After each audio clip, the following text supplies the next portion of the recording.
তবে এটাই সত্য, আপনি যদি সত্যি ভগবানের চরণে আত্মনিবেদন করেন তাহলে গোড়াতে জল দিলে আর অন্য কোনো জায়গায় আপনার জল দেওয়া লাগে না। আপনি যদি প্রকৃত ভগবানের চরণে আত্মনিবেদন করে দেন আর আপনারা পুজো করতে পারেন, যেমন ভগবান রামচন্দ্র তিনি অকাল বোধন করেছিলেন, দেবী মায়ের অর্চনা করেছিলেন, অকাল বোধন লীলা করেছিলেন ভগবান শ্রী রামচন্দ্র। তো কেন করেছিলেন উনি? ভক্তবৃন্দ, ভক্তিমতী মায়েরা, রামায়ণ পাঠ করলে আপনারা বুঝতে পারবেন রাবণকে কিছুতেই বধ করা যাচ্ছে না। আর এই রাবণ ছিল দুরাচারী। এই দুরাচারী রাবণ সীতার মতো মা জানকীকে হরণ করেছিলেন। আর এই দুরাচারী রাবণ ত্রিসন্ধ্যা গায়ত্রী জপ করত, মায়ের পুজো করত, মায়ের প্রার্থনা করত। ভক্তবৃন্দ, ভক্তিমতী মায়েরা, এই দুরাচারী রাবণ তিনি বড় একজন পণ্ডিত ব্রাহ্মণ ছিলেন। এই ব্রাহ্মণ পণ্ডিত এমন ছিলেন যে এই ব্রাহ্মণ পণ্ডিত তিনি ত্রিসন্ধ্যা গায়ত্রী জপ করে মাকে সন্তুষ্ট রেখেছিলেন। একদিন রাবণের বাণে, এই ভগবান রামচন্দ্রের বাণে রাবণ যখন মাটিতে শুয়ে পড়ল, এমন বাণ নিক্ষেপ করলেন রাবণ রাজা মাটিতে শুয়ে পড়ল। রাবণ রাজা এখন যখন মাটিতে শুয়ে পড়েছে, দেবী দুর্গা থাকতে পারলেন না। রাবণ রাজা আমার ভক্ত, আমি যদি একে উদ্ধার না করি, একে যদি না সাহায্য করি, তাহলে আমি মা কিসে? তাই সেই মুহূর্তে দেবী দুর্গা, দেবী কাত্যায়নী, যিনি হচ্ছেন যোগমায়া, রাবণ রাজা মাটিতে শুয়ে আছে, এমন সময় ডেকে বললেন, বৎস, বৎস রাবণ। কে? ও মা, মা তুই এসেছিস মা? এই দেখ, এই দেখ মা, এই দেখ মা, প্রভু রামচন্দ্র আমার কি অবস্থা করেছে দেখ, আমি আর বাঁচবো না রে মা, আমি মাটিতে লুটিয়ে পড়েছি, তুই দেখ মা। ওঠো রাবণ, আমি যেহেতু তোমার সহায় আছি, তোমাকে কেউ মারতে পারবে না, তুমি আবার পুনরায় যুদ্ধ ঘোষণা করো, আমি তোমাকে কোলে নিয়ে যুদ্ধ করব সবার অলক্ষ্যে। রাবণ রাজা দেবী দুর্গার কোলে বসে ভগবান রামচন্দ্রের সঙ্গে যুদ্ধ করতে আরম্ভ করলে। বিভীষণ, বিভীষণ, আমি কেন পেরে উঠছি না বিভীষণ? আমি যতগুলো বাণ নিক্ষেপ করছি, যতগুলো অস্ত্র নিক্ষেপ করছি, কোন অস্ত্রটা যে রাবণের কাছে পৌঁছাচ্ছে না, কোন অস্ত্রটা যে রাবণকে নিধন করতে পারছে না। বরং ভীষণ, তাহলে কি আমার জানকী, তাহলে কি আমার জানকী উদ্ধার হবে না? আমার কি জানকীকে আমি কোনোদিন ফিরে পাবো না? বলো না, আমি কি কোনোদিন পাবো না? বিভীষণ তাকিয়ে দেখলে কিছুতেই রাবণকে বধ করা যাচ্ছে না। এমন সময় প্রভু রামচন্দ্র দর্শন করলেন বিভীষণকে সঙ্গে নিয়ে। ওই দেখো, ওই দেখো বিভীষণ, আমি যতগুলো বাণ নিক্ষেপ করছি, ততগুলো বাণ যেন কার মুখের মধ্যে ঢুকে যাচ্ছে। কে সে? কার বদনের মধ্যে প্রবেশ করছে এই বাণগুলো? প্রভু রামচন্দ্র যতগুলো বাণ নিক্ষেপ করছে, সমস্ত বাণ হরণ করছে মা নিজের মুখ গহরের মধ্যে। মা, মাগো, এ তুই কি করছিস মা? তুইও কি চাস নে মা? তুইও কি চাস নে আমি আমার জানকীকে ফিরে পাই? আমার লক্ষণ কাঁদছে, আমার ভাই ভরত কাঁদছে, শত্রুঘ্ন কাঁদছে, সারা অযোধ্যাবাসী কাঁদছে। মা, মা তুই ওকে চাস রে মা, আমি আমার জানকীকে ফিরে পাই। তবে মা, তুই যদি না চাস, তুই তো আমার মা জানকীর একটা রূপ, আমি আর কি করব মা? জননী গো, জননী গো,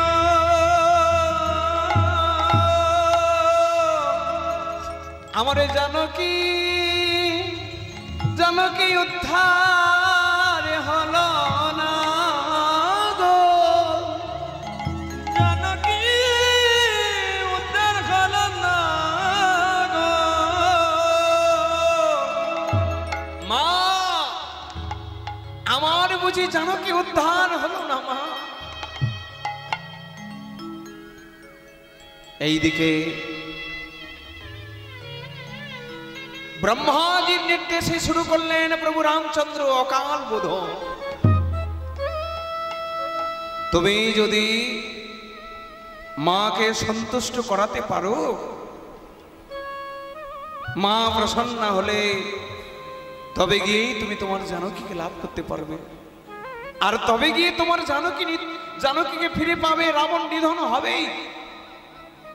প্রভু রামচন্দ্র শুরু করলেন মায়ের পুজো। শুনছেন ভগবানের লীলা, আপনারা সমস্ত দেবদেবীর পুজো করবেন। সাবরে সমস্ত দেবদেবী করিবে পূজন, তথা হইতে কৃষ্ণ ভক্তি করিবে গ্রহণ। চণ্ডীর পুজো করো, শীতলার পুজো করো, মা কালীর পুজো করো, মা মনসার পুজো করো, যেই পুজো করো না কেন, পুজোর শেষে অঞ্জলি দিতে গিয়ে মাকে বলো, মা আমার যেন কৃষ্ণ ভক্তি হয়, মা তুই আমায় কৃষ্ণ ভক্তি দে, মা তুই আমায় কৃষ্ণ ভক্তি দে। প্রভু রামচন্দ্র মায়ের পুজো শুরু করলে, ষষ্ঠী গেল, সপ্তমী গেল, মা আজও তো তোর দেখা পেলাম না মা, তুই কি হাসবি না মা? তুই কি দেখা দিবি না মা? তুই কি দেখা দিবি না জননী? মা, মাগো তুই তো জগৎ জননী, আমারও জননী। আমি জানি ছেলে কাঁদলে নাকি মা বেশি সময় দূরে থাকতে পারে না। ছেলের কান্না শুনে মা খুব তাড়াতাড়ি ছুটি আসেনি। ষষ্ঠীতে ডাকলাম, সপ্তমীতে ডাকলাম, দেখা দে মা, দেখা দে জগৎ জননী, দেখা দে, দেখা দে মা, দেখা দে, দেখা দে, দেখা দে মা।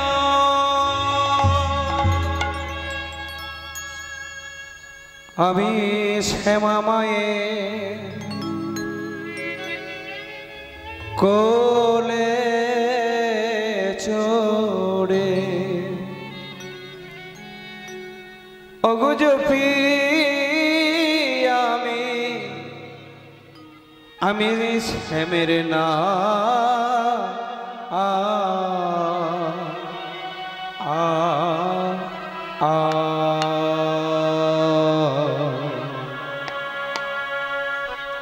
শ্যামা মায়ের কোলে জ্যোতি মা জপি শ্যামা মায়ের মায়ের নাম শ্যামা মায়ের কোলে চড়ে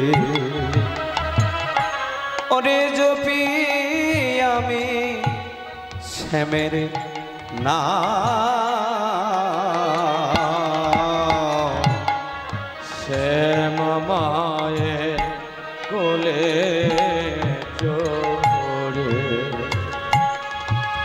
আম্বরী কালো রূপে দিগম্বরী জগৎ করে আলোরে শ্যামা শ্যামা মা কি আমার কালো রে শ্যামা মা কি আমার কালো শ্যামা মা কি আমার কালো রে শ্যামা মা কি আমার কালো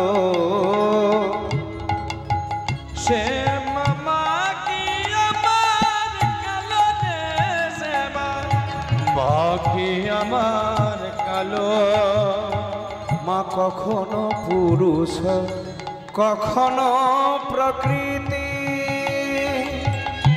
কখনো শূন্য কার হে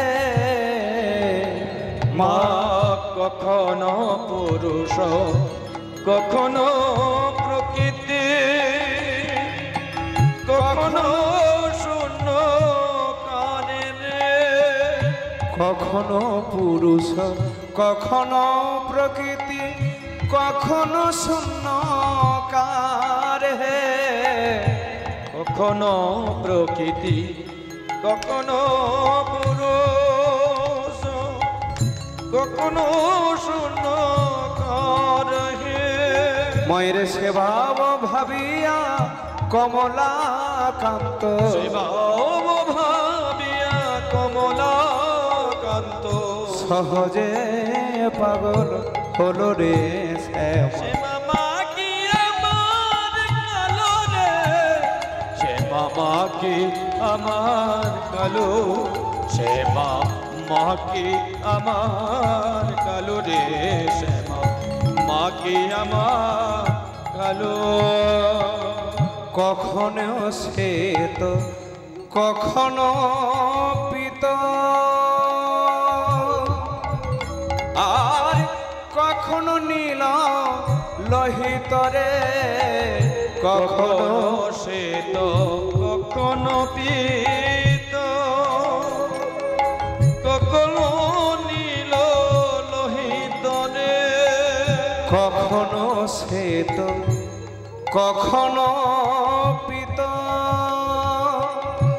কখনো নীল লোহিত রে মায়ের সেবা ভাবিয়া কমলাকান্ত শিবাব ভাবিয়া কমলাকান্ত সহজে পাগল হলো রে শ্যামা মা কি আমার কালো রে শ্যামা মা কি আমার কালো শ্যামা মা কি আমার কালো রে শ্যামা মা কি আমার কালো